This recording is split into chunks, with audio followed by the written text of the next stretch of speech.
It's one of the sort of last remaining marquee events on the American political calendar. We all, and millions of numbers of us, still watch it, but it's never really happened at a moment just like this. In a little more than 4 hours, we will witness what could be a transformative moment for this president and for his administration.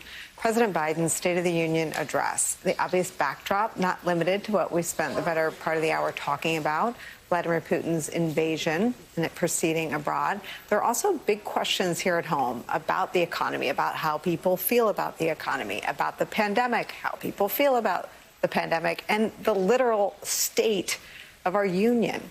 Joining us now, three of the best people to talk to about all that. White House reporter and co-author of Politico Playbook, Eugene Daniels here, plus former RNC chairman, my good friend Michael Steele is here, and former White House press secretary to President Obama, Robert Gibbs is here, all MSNBC contributors. Eugene, to you first, what do you expect to hear tonight?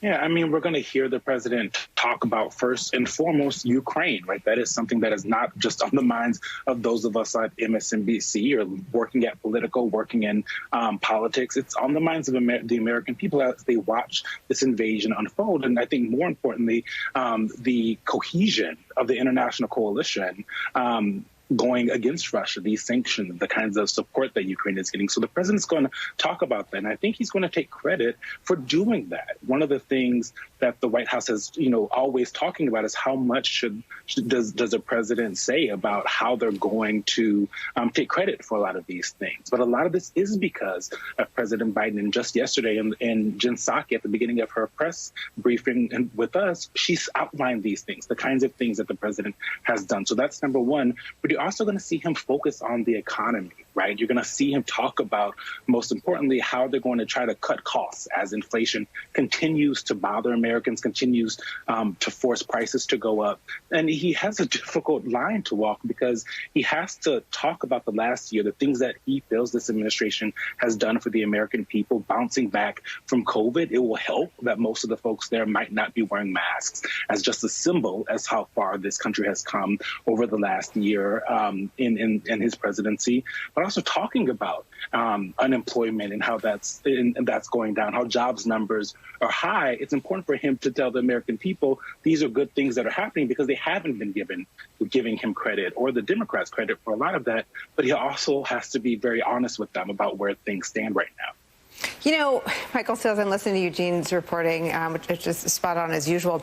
I plead guilty to watching too many Aaron Sorkin movies, but he needs an American president moment where he says, I'm Joe Biden and I am the president. And I didn't threaten to withhold military aid from Ukraine, who is now at war with Russia, for them to dig up dirt on my opponent. I am the president. I didn't tell you to take off your mask before it was safe because I didn't want you to die. I am the president. The economy's better than you think it is. I am the president. You're being lied to. You're being disinformed. And I'm going to lead no matter what you think of me, because I'm the president of all of you, whether you love me, hate me, or fall somewhere in between. I mean, I think he needs to stand up and say, you've been fed a lot of, what would he say, malarkey over the last 5 years. Malarkey. A lot of the BS on the right is coming home to roost, but I'm the president. I'm going to give it to you straight. Well, would Mr. Sorkin write the speech tonight? Because that's not what you're going to hear. We'll call him. I agree. I agree with you 1,000%. That's exactly what it is. In fact, if I were him, I'd walk up to the podium, I present the paper to the speaker, the speech to the speaker, and then I'd turn around and I'd tear it up. And I'd take the moment to speak, touching on the things that Eugene just laid out, but speak openly to the American people. Have a conversation with them. Let them know the state of our union is good but fragile. Let them know the state of ourselves as Americans needs to be strengthened, and then tie that to what he's done globally. So my expectations, to be honest, are rather low, because I don't know. I'm not convinced that the political apparatus around the president understands this moment. And my fear is that they deliver a traditional vanilla speech and won't allow Joe to be Joe. What you described is Joe, right? He's the grandfather, the uncle, who's going to come into the living room and sit down and just kind of say, "Come here, kid. Let me tell you a few things, and let me tell you.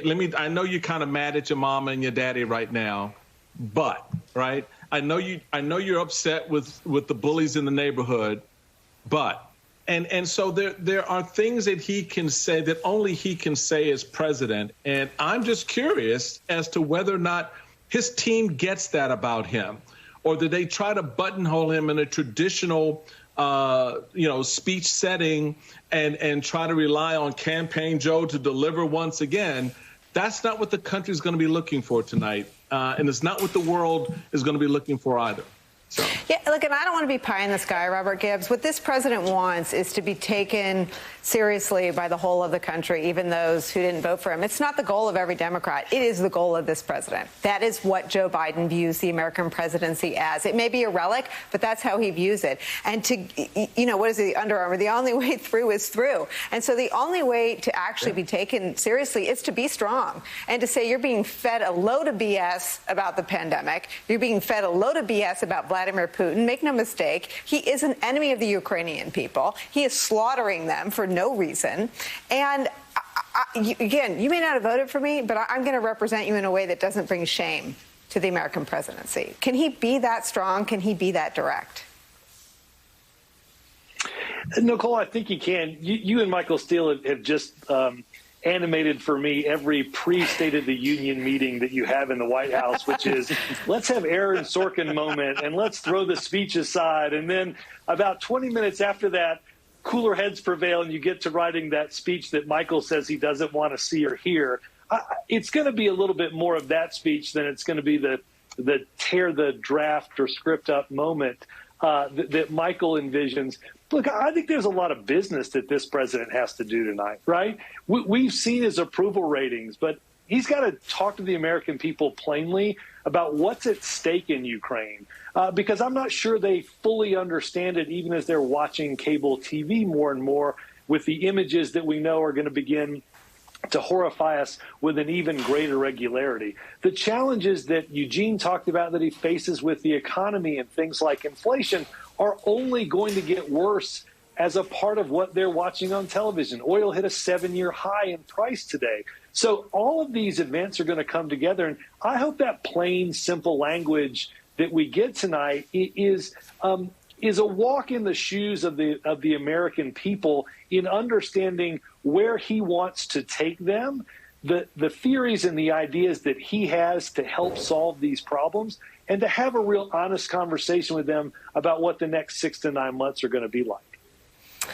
My thanks to Eugene, Michael, and Robert Gibbs. A quick break for us. We'll be right back.